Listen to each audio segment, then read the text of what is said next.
Hola a todas. Lo que me restaba por discutir de esta presentación de los tipos de planes médicos, ya habíamos visto lo que representaba Medicare, lo que representaba el plan de TRICARE, que también es un plan federal, lo que significaba el plan Medicaid y todas las alternativas en el mercado disponibles actualmente en Puerto Rico. Les hablé sobre los planes comerciales o planes privados el día de ayer y hoy lo que me resta es discutirles sobre los planes Advantage. Como les estaba diciendo durante la clase de ayer, los planes Advantage son aquellos planes comerciales que debajo de su nombre le ofrecen al beneficiario una cubierta de Medicare donde se le pueden ampliar los servicios y se le incentiva al beneficiario por afiliarse a este plan comercial y se le dan unas, ¿verdad? Como unos upgrades, por decirlo así, eh, a beneficio mayormente de este paciente. El ejemplo principal, ¿verdad? Y una de las cosas más atractivas que resulta para los pacientes de decidir dejar su cubierta de Medicare convencional y unirse a un plan Advantage es que con los planes Advantage el paciente no es responsable de cubrir el costo de ese deducible anual al inicio de cada año. Así que eso, ¿verdad? En términos de economía le representa un beneficio al paciente, pues porque el paciente no tiene que costear al inicio de cada año todos los servicios médicos que se realice hasta cubrir ese total del deducible, sino que esta compañía de plan comercial asume ese costo y adicional le ofrece pues no solamente tener cubierta en los servicios de salud desde el inicio de, ¿verdad? Desde el inicio de la cubierta al paciente, sino que le da unos incentivos y unas cositas adicionales. Algunos otros ejemplos de esos incentivos o beneficios adicionales pues son ATH para que utilicen en el supermercado, dinero, ¿verdad? Anual para medicamentos over the counter o los medicamentos que no requieren receta médica, por ejemplo, un presupuesto asignado para espejuelos, lo mismo para realizarse trabajos dentales. Así que estos planes, como tienen el poder adquisitivo, ¿verdad? Tienen la oportunidad de ofrecerle unas cositas mejores a estos pacientes. Y estos planes Advantage, si habláramos de las partes que Medicare incluye, están relacionadas a lo que es la parte C del Medicare convencional. A menos que el paciente sea un paciente retirado de alguna compañía privada que todavía le aporte, ¿verdad? Le haga una aportación patronal a ese beneficiario jubilado, el beneficiario al afiliarse a un plan tiene la selección de escoger a qué plan quiere unirse. Por ejemplo, un paciente que no es beneficiario, ¿verdad? De una aportación patronal, sino que cumplió la mayoría de los 65 años y es elegible para Medicare, puede decidir entre la alternativa en el mercado de los planes Advantage con qué compañía quiere afiliarse. Y entre ellos están, ¿verdad? Humana, MCS Classic Care, Triple S Advantage, 3M, entre otros. Así que el paciente tiene esa libre selección, no solamente de seleccionar el plan médico que quiere, sino también puede seleccionar el médico de atención primaria que le va a estar asistiendo y atendiendo sus servicios médicos. El beneficiario, en el caso de que la aportación patronal todavía esté incluida y esta persona sea un jubilado, pues entonces tiene que acogerse a la cubierta dentro de la compañía comercial, dentro del plan comercial que está ya, ¿verdad?, estipulado con esa empresa. Por ejemplo, eh, personas jubiladas de lo que es la Autoridad de Energía Eléctrica, hasta no sé este año, pero hasta hace 2, 3 años, tenían el plan designado de Triple S Advantage. Ya lo que era, ¿verdad?, retirados de energía eléctrica tenían cubierta y tenían una aportación patronal. Y ese plan Advantage, si lo comparábamos con otras cubiertas de planes Advantage, tenía unos beneficios mucho más amplios que en comparación tal vez otro tipo de pacientes o de otras cubiertas. En algunos de los casos, los planes Advantage requieren que el paciente tenga que, ¿verdad?, solicitar referidos a su médico primario para poder recibir evaluaciones de médicos especialistas o poder recibir otro tipo de servicios dentro de la medicina. Así que dependiendo también de la cubierta es la condición si este paciente va a necesitar o no llevar referidos para otras visitas u otros procedimientos. Actualmente en Puerto Rico tenemos 5 compañías que ofrecen servicios de Plan Advantage. Entre ellas, como les dije, está MCS Classic Care. Sabemos que la parte privada de MCS, perdón, se llama MCS Life. La parte que tiene que ver con Medicare es Classic Care. Lo mismo ocurre con Triple S, que tiene cubiertas privadas como Triple S Salud. La parte que tiene, ¿verdad?, relación con lo que es Medicare es Triple S Advantage. Y así ustedes poquito a poco deben irlas reconociendo y asociándolas. Lo que es 3M anteriormente, hace varios años, eran realmente 3 compañías individuales, era Medicare y mucho más lo que es 3M, PMC, Preferred Medical Choice, y lo que era la parte Advantage de First Medical, que se llamaba First Plus. 3M ha ido ganando, ¿verdad?, mayor importancia dentro de los servicios médicos y ha ido ampliándose, por lo que adquirió lo que era PMC y First Plus, los adquirió y están todos conglomerados dentro del nombre de 3M.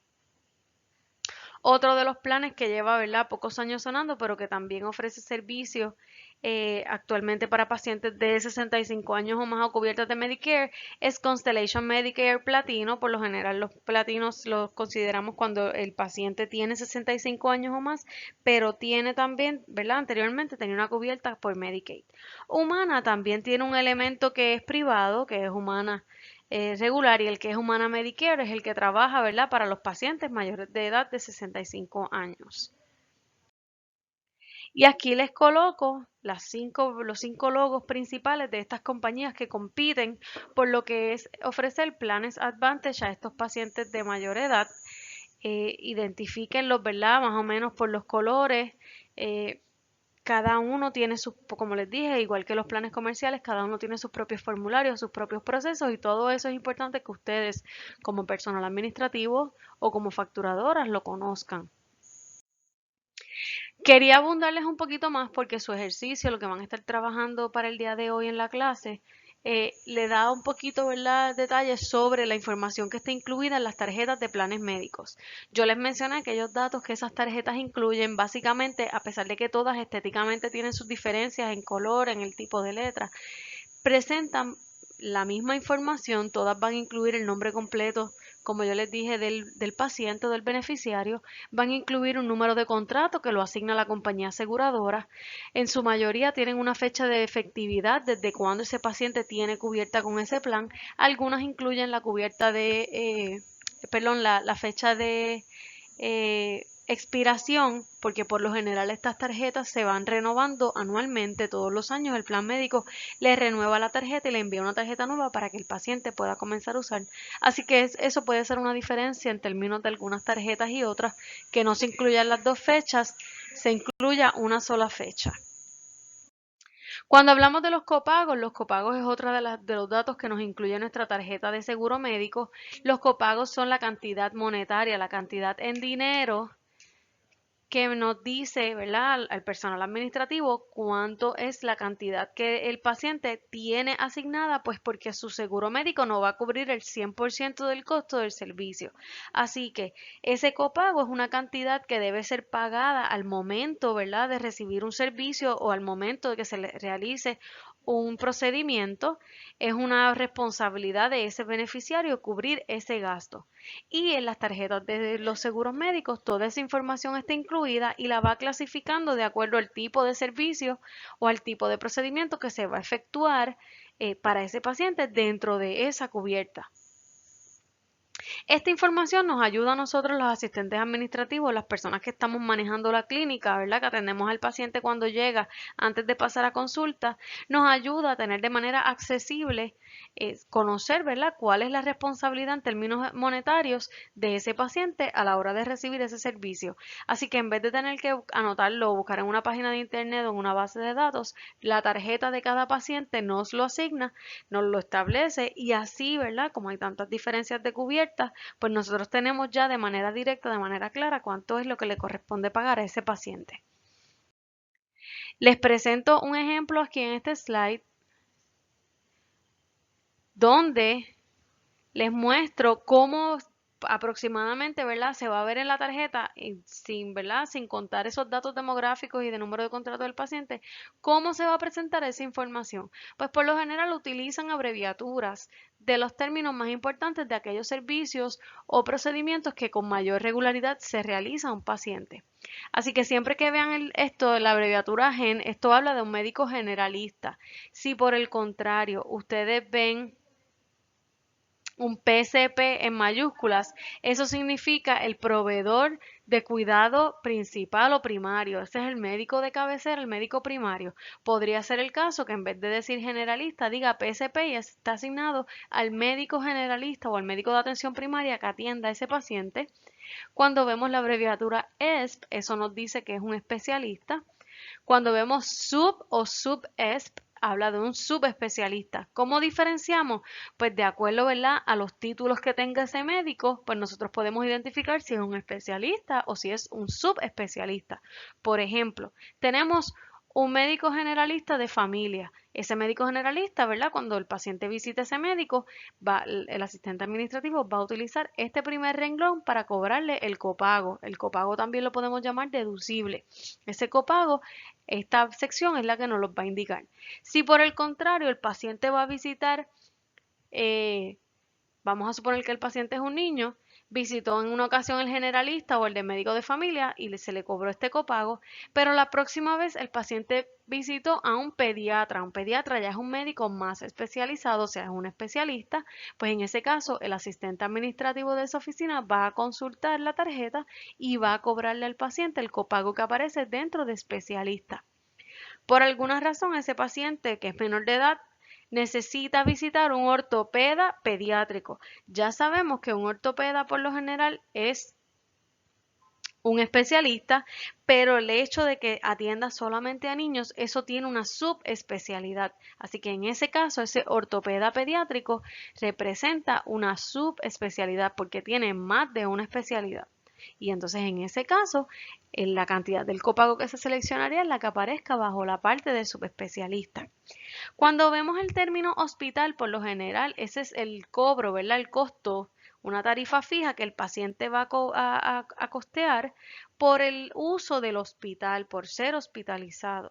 En el caso, ¿verdad?, de que tenga una cantidad asignada y todas esas X, ¿verdad? Ponemos X porque en todas cambian la cantidad. Esa, ¿verdad? Si fuera en el caso de una hospitalización, esa es la cantidad que el paciente tiene que pagar. Pues porque su seguro no le va a cubrir el 100%. Lo mismo ocurre con emergencia. Si el paciente tiene que visitar una sala de emergencia, hay una tarifa fija nada más por ir a solicitar un servicio dentro de una sala de emergencia. Algunas tarjetas le hacen la diferencia, la salvedad, cuando es el caso de visitar una sala de emergencia porque realmente es una emergencia versus cuando es una urgencia. Y ahí, ¿verdad?, en caso de lesiones, de accidentes, cosas de seriedad que necesiten atención inmediata, pues en ese caso, por lo general cuando son emergencias son un poquito menos, ¿verdad?, más bajo el costo versus tal vez una situación que usted puede resolver visitando cualquier otro tipo de médico, pero decide visitar a la sala de emergencia, pues entonces ese costo va a ser un poco más alto. En el caso de las tarifas por laboratorio, los pagos para laboratorios, pruebas de sangre, de orina, todo lo que se haga en laboratorios clínicos y para el caso de pruebas de radiología, placas, MRI, CT scan, lo que sea, eso se calcula por ciento. Eso le da un número con el símbolo de por ciento y esa es la cantidad que usted va, ¿verdad?, a calcular del total del costo del servicio médico o del procedimiento que se le vaya a realizar a ese paciente. En el primer ejemplo les coloco una tarjeta, ¿verdad? Y les incluí aquí en la parte inferior de la tarjeta los copagos asignados para esta persona. No tiene nombre, vamos a suponer que esta tarjeta le pertenece a esta paciente Luisa Muñoz. Dice que Luisa visita la oficina de un oftalmólogo especialista en retina y entre paréntesis les coloco que es un subespecialista, pues porque oftalmología ya es una especialidad y este médico también se está especializando en la retina, o sea, es oftalmólogo y y retinólogo, en ese caso es subespecialista, que al presentar la tarjeta de su plan médico, el asistente del doctor le va a indicar a Luisa cuánto es la cantidad del copago, cuánto es la, ¿verdad?, la cifra que Luisa tiene que costear al recibir ese servicio porque su plan médico no lo cubre completo. ¿Qué vamos a hacer? Pues lo que tiene que hacer el asistente administrativo es localizar en la parte de la tarjeta donde estén los copagos ¿qué representa el médico para el cual ella está trabajando? Dijimos que es un subespecialista, pues en ese caso vamos a descartar el PCP, que es el médico primario. Vamos a descartar el especialista porque no es un médico especialista. Vamos a utilizar la columna de subespecialista. Y vemos que esta paciente tiene un copago de $15. Así que identificamos que esa es la cantidad que la paciente tiene que pagar al momento, ¿verdad?, de solicitar ese servicio con el oftalmólogo el día de la cita. Se llena el expediente, se actualiza la información y ¿verdad?, antes o después de pasar a la consulta, el asistente le dice, pues Luisa, usted tiene un copago de $15 y eso debe ser pagado al momento de recibir ese servicio. En este segundo ejemplo vamos a ver los copagos en el caso de los laboratorios y centros radiológicos o, ¿verdad?, estudios de radiología. Les mencioné que los copagos para lo que es laboratorio, pruebas de sangre, de orina, de lo que se haga en un laboratorio clínico y pruebas de centros de radiología, se van a mostrar en la tarjeta del seguro médico en por ciento. La cantidad, ¿verdad?, el número del por ciento que se diga en esa tarjeta es lo que se va a multiplicar por el costo total de ese servicio o del procedimiento que el paciente se vaya a realizar. En este ejemplo estamos utilizando la misma tarjeta de seguro médico que utilizamos en el ejemplo número 1 de Luisa Muñoz. Luisa tiene un copago para laboratorios y en este caso rayos X de un 20%, pues ese va a ser el por ciento que vamos a estar multiplicando por el costo total. El ejercicio nos dice que Luisa tiene un costo total de laboratorio de $103.20. ¿Qué vamos a hacer? Tenemos dos alternativas. Número 1, podemos multiplicar el costo total de esos laboratorios, 103,20, lo multiplicamos, perdón, por el punto 20 de ese 20% y nos da el total de $20.64. Otra forma de trabajarlo es utilizar el costo total, los $103.20, y multiplicarlo por 20%. A ese valor que nos da de resultado también es el mismo, $20.64. Por lo que no importa de cuál de las dos maneras lo hagamos, se supone que nos dé lo mismo y ese va a ser el costo que ¿verdad? Del cual la paciente, en este caso Luisa Muñoz, es responsable al momento de de realizarse esas pruebas de laboratorio. Así que cuando estén trabajando con su ejercicio va a ser algo bien simple a medida que vayamos discutiendo los ejercicios y a medida que vayamos trabajando con los ejercicios dentro de lo que es facturación, van a tener los casos donde yo les esté dando la información de la tarjeta y ustedes tengan que calcular cuál es el costo total de ese copago del paciente de acuerdo a la información que yo les provea. Así que eso es lo que ustedes van a estar trabajando en su ejercicio de hoy, entre otras cosas. El ejercicio está trabajado, está creado en formato de Microsoft Forms para evitar, ¿verdad?, que tengan problemas con el formato y eso. Lo trabajan, lo someten y una vez yo los corrija, los verifique, yo les entro la puntuación en el perfil de Microsoft Teams en la parte de Grades. Ahora, si cuando estén trabajando tienen alguna duda, no entendieron algo de la discusión, no entendieron algo de lo que yo les he explicado durante la semana, siéntanse en la confianza de escribirme, de, ¿verdad?, preguntarme y yo con mucho gusto les repaso y les explico. ¿Ok? Nada, que tengan buenas tardes.